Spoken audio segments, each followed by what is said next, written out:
Or the thing I've become obsessed with lately is the skepticism about UFOs. Yeah, that's why I wanted to talk to you about this, because you told me that you've become obsessed with UFOs recently. Yeah. Oh, yeah, completely. And it's Believer? like...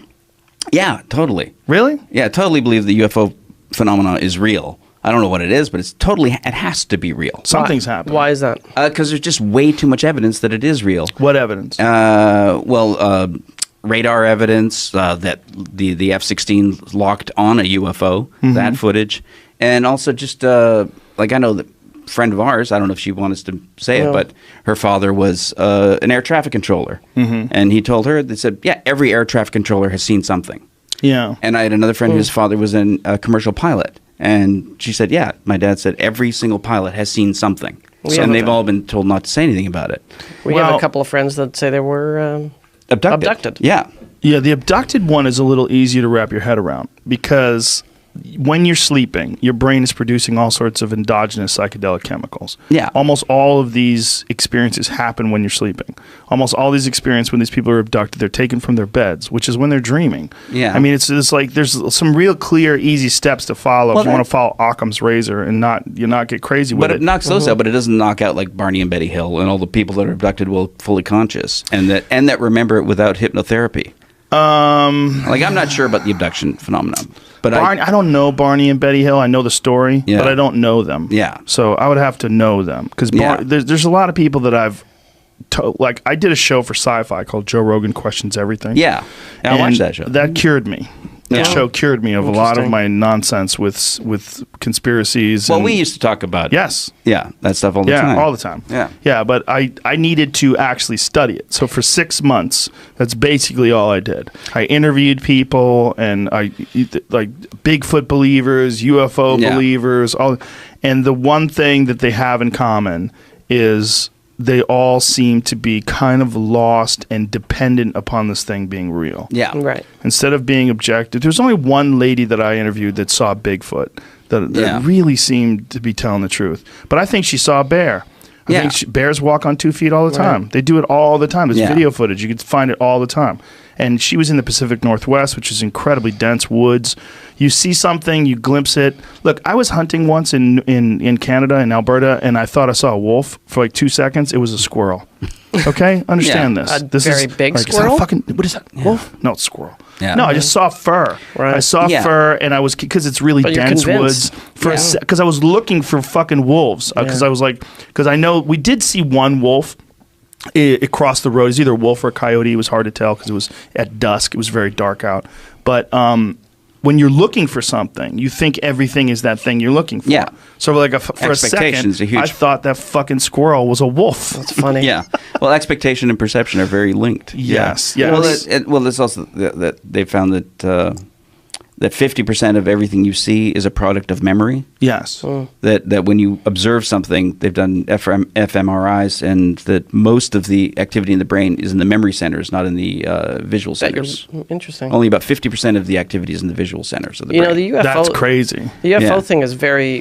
When I was a kid, I went and saw Carl Sagan speak at U of T at the University of Toronto, and I was like, 14, but he did an equation on the board of the possibility of alien life other than us in the universe. And it came to the smallest, he spent the whole time writing on this chalkboard. It was fascinating. But he actually came up with a number at the end.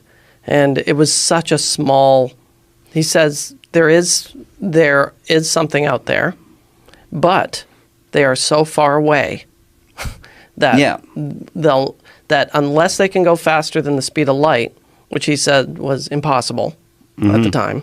This is the 70s. Yeah. There's no way we've seen them. That's what he said. So if some other beings have conquered the speed of light thing, then maybe we could see them. Yeah. But that's a thing with, a problem with this skepticism in general is like that it, like the skeptics of the 19th century were the ones who said germs don't exist. Right, because we can't see them. And people who said germs did exist were ridiculed and laughed out of the trade. Right, and I agree with you completely. Just because you can't see it or it isn't happening doesn't mean it can't happen. And even since Sagan's day, there had been no exoplanets discovered then. Right. We now know that there are literally trillions and trillions of Earth-like planets. Yeah, but they just speculated as to the existence of them outside of our solar system before. The real problem is that if there's a leap, a technological leap that opens the doors to massive innovation. Yeah. That once this happens, and then all this stuff sort of exponentially expands in terms of technological possibilities, all you would need is a few hundred years, and you have an unrecognizable set of technology. Yeah, sure. You know, I mean... Well, you were talking about CERN. I mean, the whole antimatter idea that they're still trying to figure out. Yeah. That's an insane source of energy that we have never even experienced. Yeah. You know, with a grain of sand that can run a city. I mean, it's that big. Yeah. And then there's also the theory, there's a recent one, that space-time itself doesn't exist. So the speed of light barrier becomes moot because there's, I guess it's the quantum holographic theory of the universe. Yeah. Is that Michael Talbot's book? I can't remember. Holographic Universe? Is that who wrote that? Yeah, I think so. But the idea that the universe is basically just a geometry that when you look at it from a certain angle seems three-dimensional. Right, and it folds into itself, so you could travel through. That's the wormhole thing. Well, right? it's not even that. It's the idea that space-time is an illusion, and that it doesn't really exist, and that's why entanglement is possible. You know, the idea that spooky action at a distance. Yes. That quantum theory. Entanglement. Yeah. But the reason that these atoms on opposite ends of the universe can affect each other instantaneously at the same moment is because they're not really at opposite ends of the universe. They're really right next to each other. It just seems like they're at opposite ends of the universe. Because our ability to perceive is basically based on what we have to do to stay alive on this planet. So our meager little chimp brains are trying to quantify all of these things that are around us all the time. So we put them into this sort of three-dimensional box of movement and distance and that the entire universe could be a compact thing that projects itself like a hologram onto a screen. I love these kind of conversations because I'm clearly too stupid to really understand what we're saying. And I don't understand anything I just said. And I don't understand you two, so how stupid does that make me? Well, we don't understand each other. So this is perfect. We're all the same. Yeah. But that's why, I think it would be interesting to do like a documentary or something about ufology, because one thing is the assumption that they're extraterrestrial is an assumption. But the thing that intrigues me is the power of ridicule to silence even the most intelligent people in our community from examining something. Like the ridicule kept doctors from accepting germs. Sure. Because they didn't want to be ridiculed by their peers. And even now you've got people that will, like Michael Shermer, will cling to the most absurd explanations for phenomena like the F-16 radar footage. What was Michael Shermer's I can't even remember it, but it was pretty. It really went to great lengths that entailed having to basically diminish any respect you had for any of the people who reported on the events. It had to go into character assassination in order to eliminate it. Yeah, well, that's the best way to kill an idea. He's a professional skeptic, and I like Michael a lot, and he's been on the podcast many times. But I actually had him debate Randall Carlson and Graham Hancock about these ancient civilizations, and it wasn't very good for him. Like there were some clunky moments. Because skeptics are believers. Well, the problem is they're believing. They believe in skepticism. The problem is being a skeptic itself. It's a stupid way to look at the world. It's a choice. You're actually sure about something. I mean, you should be objective. Right. Don't be skeptical. Right. Being skeptical is like, I don't know. But I know for sure that that's not true. Yeah. But it serves a massive purpose for people that really don't understand things, and he can explain it to you with actual science. As long as the actual science is being used, and it's not character assassination, it's not mockery, it's not there's certain people that are just debunkers. They can call themselves skeptics, but they're not looking at things like, oh, maybe that is effective. Maybe that is healthy. Maybe that is interesting. No, they don't look at it that way. No. They're looking at it, they're trying to pick it apart. And that's fine if you can pick it apart. But if you cannot, you have to be objective about the fact that, oh, well, this is a very interesting phenomenon, and this is what we know about science, and this is what we know about this thing. And right now we have a weird conundrum. Did Chariots of the Gods man? Did he? Eric von Daniken. Was he? Was he a believer? 100%. He's all Still in. Is. Still in. Still all is. in. I asked him. The first thing I asked him, I said, "What is Can the?" I pause? Yeah. I desperately have to go pee. No, go. The first thing I asked him was, "What is the most compelling piece of evidence?" There's and he pointed to this Mayan stone plaque that's in Palenque. I don't know if you've ever seen it. Is it in the book? Yeah, it's a god, one of their former kings that is lying on his back, and he looks like he's moving some. Jamie, see if you could find that thing. It's this really cool carving that they found that looks like there's a guy who is in a seat, and it looks like there's fire behind his back, and you could say say that he's manipulating controls on a ship, and he's shooting a rocket into the heaven. I would like to see what the mainstream version of that is, because also it could just be art. Imagination. It could be that they knew about certain things being propelled by fire. There it is. Yeah, that's it. So if you see this, I mean, that's a big-ass stretch to say that guy's in a spaceship. I don't know what the fuck that is. He's sitting down. Looks like an altar, kind of, to me. It could, but it does look like he's looking through an eyepiece, right? That's true. But what does that mean? Is it a telescope? Maybe he's just got a telescope. Maybe it's just an astronomer. Yeah, it is possible. I don't think they had telescopes. No. I don't think a telescope was even invented till... No. Did they even have glass at that point? Oh, I don't know. Well, I don't know if the Mayans did. Wow. But that was his number one piece of evidence. I was like, that's kind of silly. I mean, when we were kids in the 70s, Bigfoot, and Chariots of the Gods and everything was so new. Hey, look at this image. Look at the bottom of it. Even the part where the flame's supposed to be coming out from below him. Which flame? Yeah. Where's the flame? I guess the flame is the shit at the very, very bottom. But I mean, I'm not even sure I buy that. If you were going to draw fire, you'd do a really shitty job if that's your fire. That doesn't really look like fire to me. That looks like could be anything. An ornate seat. Or something. Right. If that's fire, like, what is all the stuff around him? What's all that stuff? That looks kind of mechanical though, right? It looks like there's bolts. It does. Did they have a fire god? Maybe they drew the fire god. It looks like a monkey kind of face. With titties. Monkey's got some titties. Oh, now I get it. Right? Yeah. And then the monkey's, is that his teeth? It's the first Hooters. They look like arms, actually. Right. Yeah. It does. It could be arms.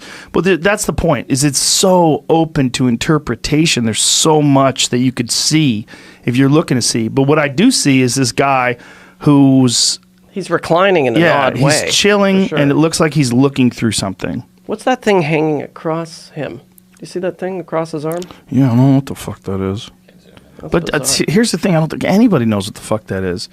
But so for him to say that this was the number one most compelling evidence. I mean, were people getting high at this point? Oh, yeah. So, I mean, that could be just some guy got high and LSD. Carved something. Yeah, they were taking different kinds of plants that had lysergic acid in them. So what is this obsessing, what is your more recent obsession about UFOs? What's the origin of this? Part of it is just the fact that the evidence... Just the evidence itself says you have to take this seriously, and yet no one does, or very, very few people do. I mean, even like again, that F-16 footage that even Neil deGrasse Tyson, who is a great skeptic, said on one of the late night talk shows, he said, "Well, if you really want to look at the possibility of some non-human intelligence, that F-16 stuff is pretty compelling." What is the F-16 stuff? That's the stuff that To the Stars Academy put out. It was the CIA. Oh, yeah, Tom DeLonge? Yeah. He's crazy. I've never met him on the podcast. Is he? Oh, yeah. Very nice guy. Yeah. What do you see in the footage? He's a very nice guy and a brilliant musician. Yeah. And he's a loon. Yeah, I've never met him. He's a fucking full-on believer. I mean, he left Blink-182 to go do this To the Stars Academy shit. He's the biggest goddamn rock band on the planet. Okay, Here's something interesting about this, and this was pointed out by a video film by a fighter jet shows an unknown object near San Diego. Video from 2004 was released by the U.S. Department of Defense. Wow, the way it moves. There's something about the way it moves is really weird, huh? Could it be a jet, though? Jets can move that way. One of the pilots told the media the object was not from this world. Yeah. And here's the thing. It's like the skeptics, in order to dismiss it, they have to go... Well, they have to make arguments like that jet fighters are not better observers than anyone else. Pull up Mick Ward's take on that. Mick Ward, the guy who he runs Metabunk.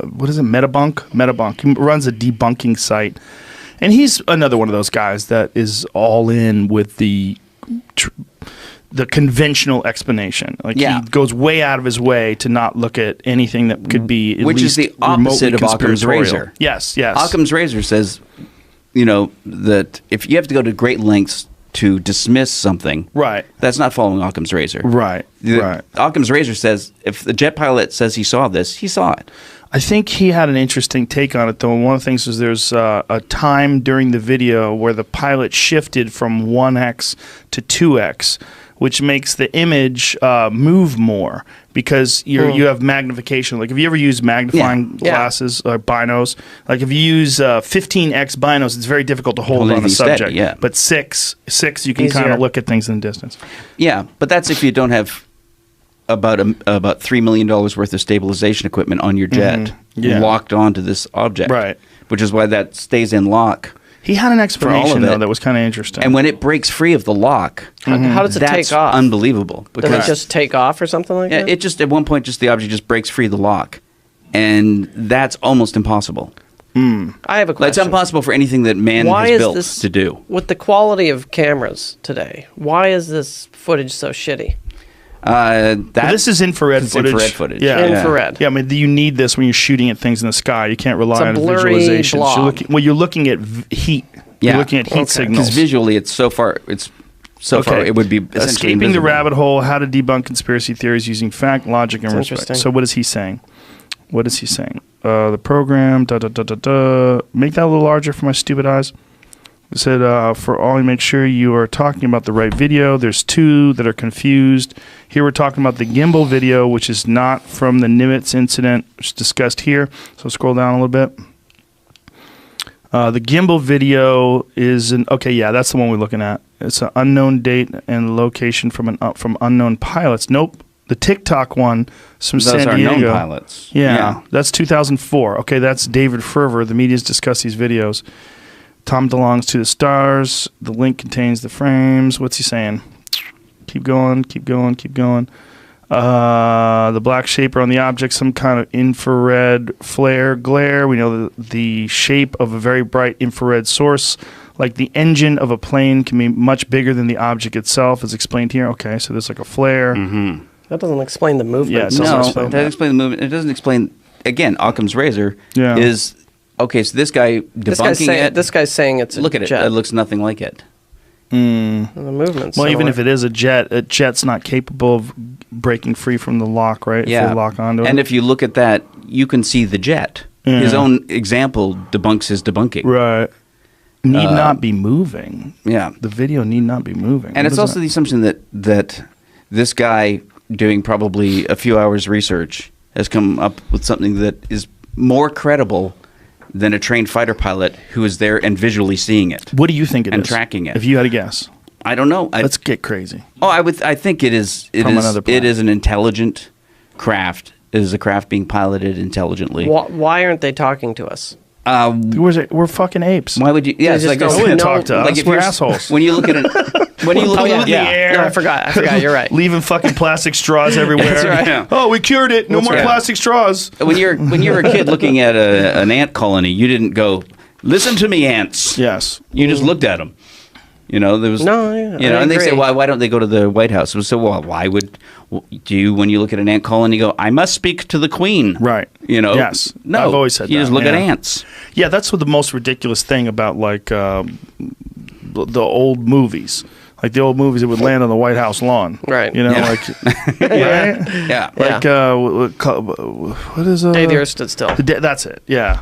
Baratu Nikto, Yeah, yeah. whatever that thing was. Yeah. Klaatu. Barata Nikto. Klaatu Barata yeah. Nikto. Yeah, that's the day the Earth just still was like, what is that, 1940 or something? 50s, 54, 55. something like that. Fucking great movie. Great I watched it really recently. Because it's a Remember Christ when they- parable. I love remember Christ they- parables. A little bit, right? Christ stories are great. He was a Christ parable. Yeah, well, his name was right. John Carpenter. Oh, that's Oh, right. was that? JC. That's right. Christ was a carpenter. What do they That's do? Don't they right. shoot that object out of his hand the first second he pulls it out? Do you remember he has a thing that's going to cure cancer? Yeah, they shoot him. They shoot him. And they shoot it out of his hand immediately. Yeah. And then at the end of the movie, he is killed and resurrected.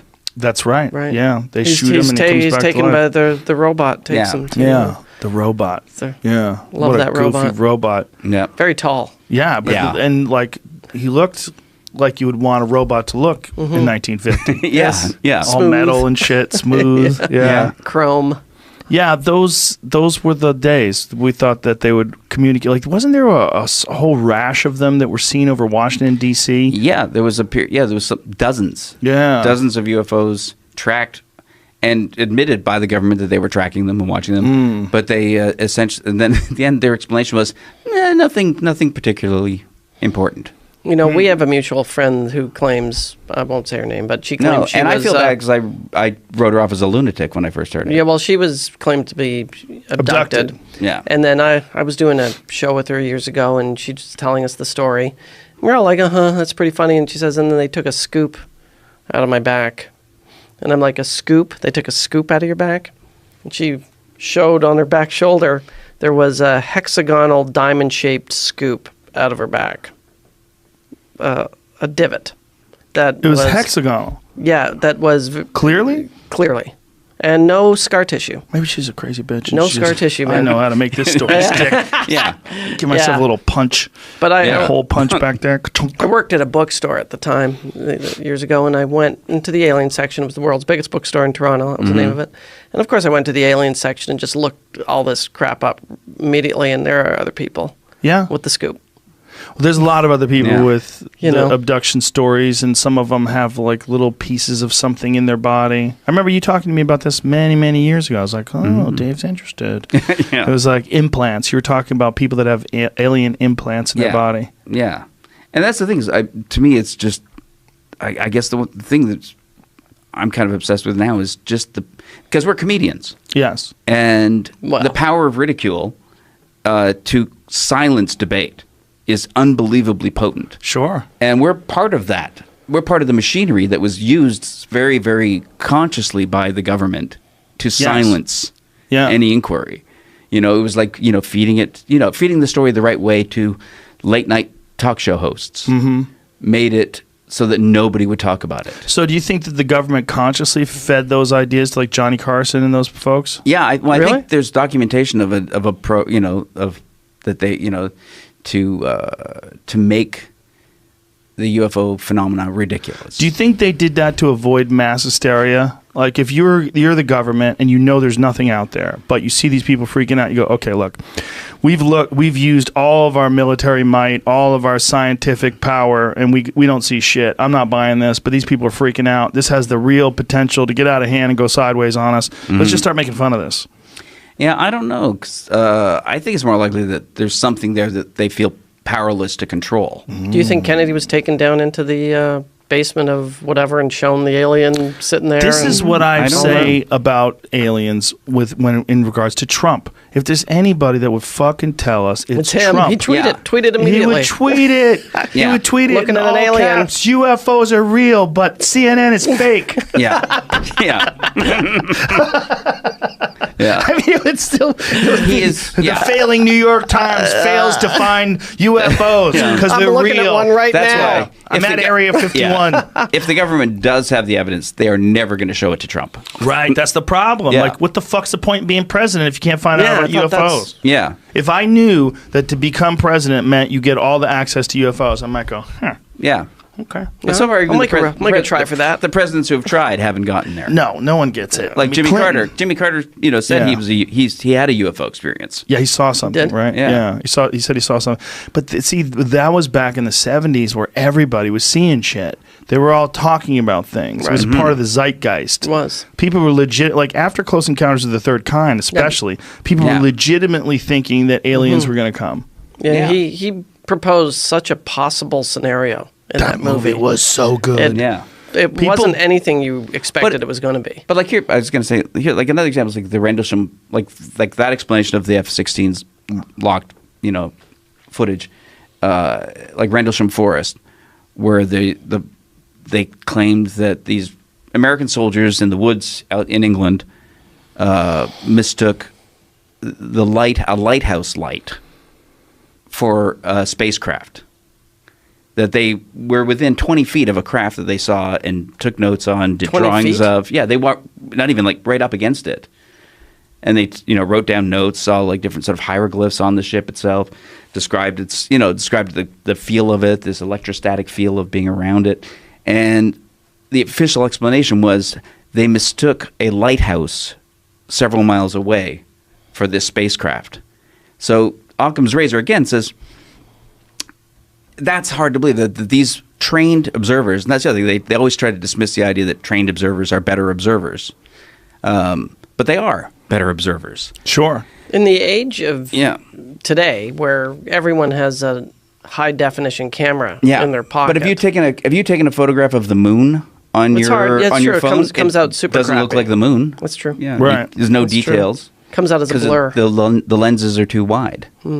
But Occam's razor says, all right, they saw something. But because what is the likelihood that trained observers who have been on this base for years on this night would mistake a lighthouse that they've seen every night for the entire time they've been on this base for a UFO?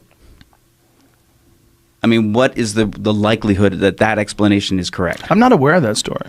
Oh, Rendlesham Forest? Yeah. How do you say it? Bentwoods. How do you spell it? Rendlesham. Rendlesham. Rendlesham Forest. Yeah, it was Bentwoods. It was 2 nights. Sounds like a character actor on Columbo. Where there was and it's a nuclear installation. And Rendlesham Forest. The nuclear installations are always ripe with UFO stories. Yeah. Yeah. What year was this? This was in the 80s. 1980. Yeah. Interesting.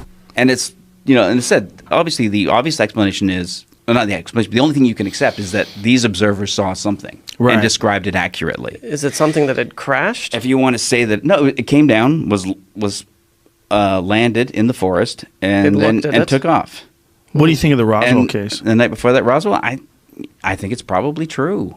Real? You're all in. Yeah. Wow, Dave, I never knew that about you. But I mean, because it's interesting. Again, because the cover stories for it are so much less believable than an alien. Yeah, I used to have a joke about it. Yeah. That they put on the paper that they have recovered a crashed UFO and alien bodies. And the next day they said, we made a mistake. It was just a balloon. Well, what about the bodies? Yeah. What about the aliens? Balloon. Yeah. Those are Mexicans. Yeah. They were Mexicans. They were drinking. Apparently they thought the balloon was a piñata. Yeah. They got a little crazy. See, I'm believing you right now. But we just invented some new stuff Yeah. out of nowhere. And then 30 years later they go, they were high altitude dummies that we were dropping. That's right. To test how they would fall. And now we have lasers and invisibility cloaks. Well, they showed up again the next day with a bunch of weather balloon scraps. And they're like, look, this is it. Yeah. Oh, the guy holding it up like a little... But what they don't tell you is that they flew the wreckage out to Wright-Patterson Air Force in 2 separate planes and that Truman met them there. Yeah. Yeah. Yeah. So, I mean, again, the more rational... 2 separate planes. Because they were worried that one would crash. The weather balloon thing is not as rational as something weird happened. Listen, I want it to be an alien so bad that I question myself. So that's my problem. I want it to be, that stuff. But I won't I'll be skeptical about stuff that just seems crazy, or people that believe sort of ascribe some sort of metaphysical explanation for all this. My thing is just, well, if the preponderance of the evidence says something happened, right, but doesn't tell you what happened, right, then you still have to believe something happened. Not knowing what happened isn't evidence that it didn't happen. And yet you're still a flat earther. Yeah. Well, have you looked outside? It seems flat. Yeah.